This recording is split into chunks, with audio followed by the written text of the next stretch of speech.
जय हिंद साथियों, कैसे हैं आप सब। स्वागत है आप सभी का आपके अपने ऑनलाइन यूट्यूब चैनल पे एपिसोड्स में। मैं आपको अपना साथी रवि कुमार आप सभी ऑनलाइन प्रिपरेशन करने वाले सभी साथियों का स्वागत करता हूं।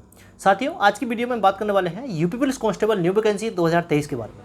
आप सभी कैंडिडेट के बहुत सारे सवाल हैं, बहुत सारे सवालों का जवाब मैं देता भी रहता हूं, लेकिन बहुत सारे सवाल फिर भी निकल के सामने आ रहे हैं।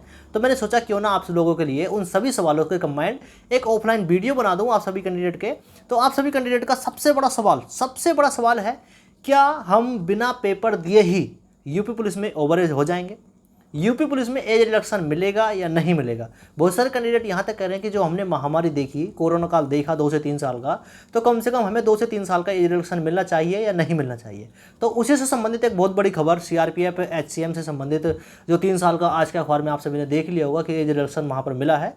तो क्यों ना हमें भी यहाँ एज रिडक्शन मिलना चाहिए। हमारा सिलेबस क्या रहने वाला है, हमारा सेफ स्कोर क्या रहने वाला है, और हमारे पास यूपी पुलिस कांस्टेबल का फॉर्म फिल करने के लिए हमारे पास क्या क्या योग्यताएं होनी चाहिए।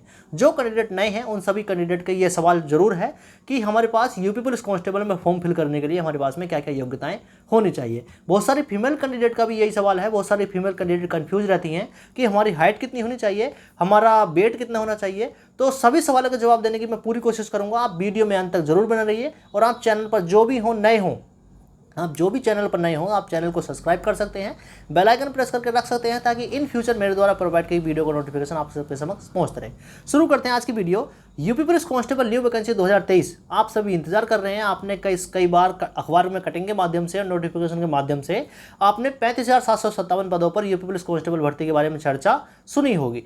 तो ये नोटिफिकेशन अप्रैल के लास्ट में आप सभी के समक्ष आ जाएगा, और आप सभी का इंतजार है वो खत्म हो जाएगा। आपको क्या करना है, बशर्ते आपको फुल डेडिकेशन के साथ में आपको तैयारी करनी है। आपका जो भी सिलेबस है अकॉर्डिंग टू सिलेबस अपना सिलेबस कंप्लीट करना है। सिलेबस कंप्लीट करने के बाद में उसके नोट्स बनाने हैं और रिवीजन करना है। रिवीजन जब आपका हो जाए तो उसके बाद में आप प्रीवियस ईयर क्वेश्चन पेपर के मॉक टेस्ट लगाना स्टार्ट कर दीजिए, ताकि आपका जो स्कोर है वो इंक्रीज हो। और जो आपका टारगेट है 220 प्लस का, उसको 230 कर लीजिए अब, ठीक है, क्योंकि अब अंतिम समय है। तो आपको 230 टारगेट उसको कर लेना चाहिए, ताकि आपका किसी भी प्रकार से किसी भी छोटी से छोटी गलती से आपका जो सिलेक्शन है वो ना रुक पाए। 230 प्लस का सभी कैंडिडेट टारगेट लेकर चलेंगे, तभी आपका सिलेक्शन इस बार यूपी पुलिस कांस्टेबल भर्ती में हो पाएगा। आपने एसएससी जीडी देख लिया, यूपीएसआई देख लिया, बहुत सारी वैकेंसियां और भी देख ली। आपकी अपेक्षा से अधिक कट ऑफ जा रही है, तो बहुत सारे कैंडिडेट डिमोटिवेट हो जाते हैं कि हमारा 1 अंक से 2 अंक से हमारा जो फाइनल सिलेक्शन है वो रुक जाता है। तो आपका 1 या 2 अंक से आधे अंक से आपका फाइनल सिलेक्शन ना रुके, तो उसके लिए आपको फुल डेडिकेशन के साथ में मेहनत करनी है, लगातार मेहनत करनी है। आप 4 घंटे ही पढ़ रहे हैं तो आपको लगातार पढ़ना है। आपका अगर कोई शादी पार्टी आपको अटेंड करनी है तो उसका अलग से टाइम मैनेज करके चलिए, और अपनी कोई पढ़ाई पर आपका किसी प्रकार की कोई समस्या या आपकी कोई ऐसी प्रॉब्लम ना आ पाए जिससे आपकी पढ़ाई या आपकी तैयारी आपके बाधित हो पाए।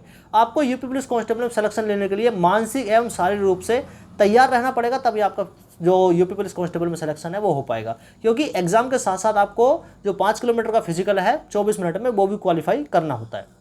मैं बात कर लेता हूँ यूपी पुलिस के फॉर्म फिल करने के लिए आपको क्या क्या योग्यताएं आपके पास में होनी चाहिए। देखो, किसी भी मान्यता प्राप्त संस्थान से आपका 12वीं, चाहे आप साइंस स्ट्रीम से हो, चाहे कॉमर्स से, चाहे आर्ट साइड से, लेकिन न्यूनतम आपका 12वीं होना बहुत जरूरी है। किसी भी मान्यता प्राप्त संस्थान से आपने 12वीं अभी की हो या लास्ट 1-2 साल में कर रखी हो, तो आप यूपी पुलिस कांस्टेबल का फॉर्म फिल करने के लिए एलिजिबल है। अब मैं बात कर लेता हूँ हाइट की। बहुत सारे मेल कैंडिडेट भी कंफ्यूज रहते हैं कि मेरी हाइट 165 सेंटीमीटर है, मेरी हाइट 167 है।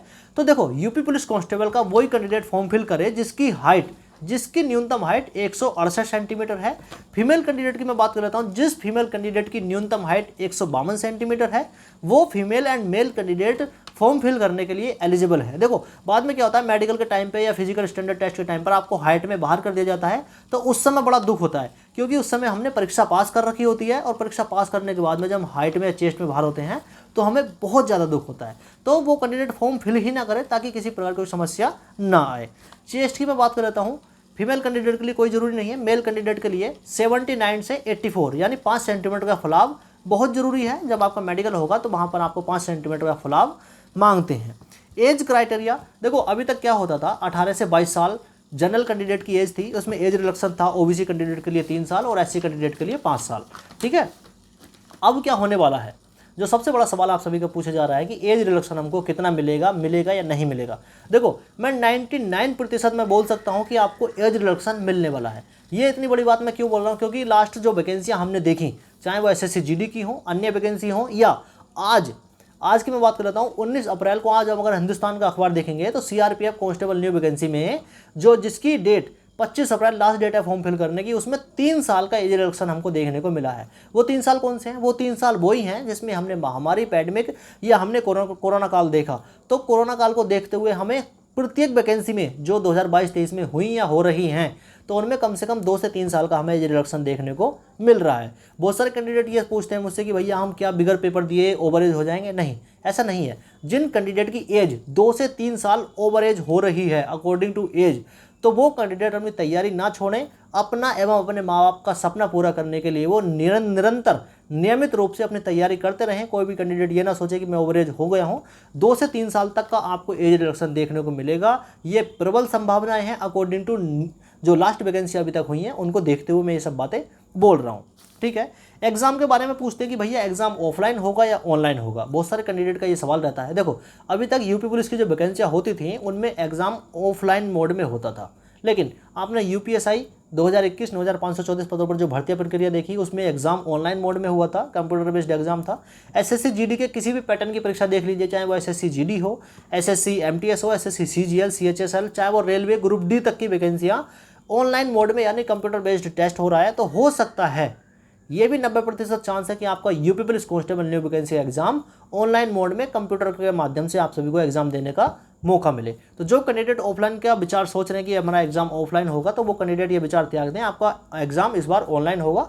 90% प्रबल संभावना है कि आपका एग्जाम ऑनलाइन होगा। ठीक है। सिलेबस में थोड़ा सा बता दूं आपको, मैथ, जीके, जीएस, रीजनिंग और हिंदी और यूपी स्पेशल की बहुत सारी यूपी स्पेशल की आपको कई सारी चीज़ें इन पर ध्यान देना पड़ेगा। जैसे आपको मैंने 4 टॉपिक बता दिए, मैथ, जीके, जीएस, रीजनिंग और हिंदी। तो इन्हीं सभी चीज़ों को अगर आप कवर कर लेते हैं अकॉर्डिंग टू सिलेबस, तो आपका सिलेक्शन किसी भी प्रकार से आपका नहीं रुक पाएगा। ठीक है। तो मैं उम्मीद करूँगा आपको वीडियो के माध्यम से प्रोवाइड की जानकारी आप लोगों ने सुन ली होंगी और आप लोगों को अच्छे समझ में आ गई होंगी। आप सभी का वीडियो अंत तक देखने के लिए बहुत बहुत धन्यवाद। मैं उम्मीद करूंगा आप सभी कैंडिडेट अपने एग्जाम की तैयारी में लगे हुए होंगे और साल 2023 जो नौकरी वाला साल है उसमें आप अपना सिलेक्शन ले लेंगे। आपके माँ बाप ने आपके प्रति जो सपना देखा है कि हमारा बेटा 2023 में 2024 में नौकरी लेगा, तो आपको उनके सपने पर खरा उतरने के लिए फुल डेडिकेशन के साथ में नियमित और लगातार कंटिन्यूटी मेहनत करनी है, ताकि आपका सिलेक्शन 1 नंबर आधे नंबर से ना रुके। सभी कैंडिडेट से अच्छी तैयारी करते हैं, लेकिन 1 नंबर से आधे नंबर से बहुत सारे कैंडिडेट रह जाते हैं। तो 1 नंबर आधे नंबर से ना रहे, उसके लिए आपको जी तोड़ मेहनत करनी है। ठीक है। मैं एक चीज़ और कहूँगा, जो छोटी छोटी चीज़ों पर डिमोटिवेट हो जाते हैं कुछ कैंडिडेट, तो उनको डिमोटिवेट होने की जरूरत नहीं है। वैकेंसियाँ आप सभी के समक्ष बहुत जल्दी आ रही हैं और बहुत जल्दी पूरी हो रही हैं। आप सभी के लिए वैकेंसियाँ जल्दी आएँ और जल्दी से पूरी हों और आप सभी का सिलेक्शन हो। इन्हीं शुभकामनाओं के साथ आज की वीडियो में बस इतना ही। मिलेंगे किसी अगली वीडियो में नए टॉपिक और नए जानकारी के साथ। तब तक के लिए बाय बाय, टेक केयर, जय हिंद।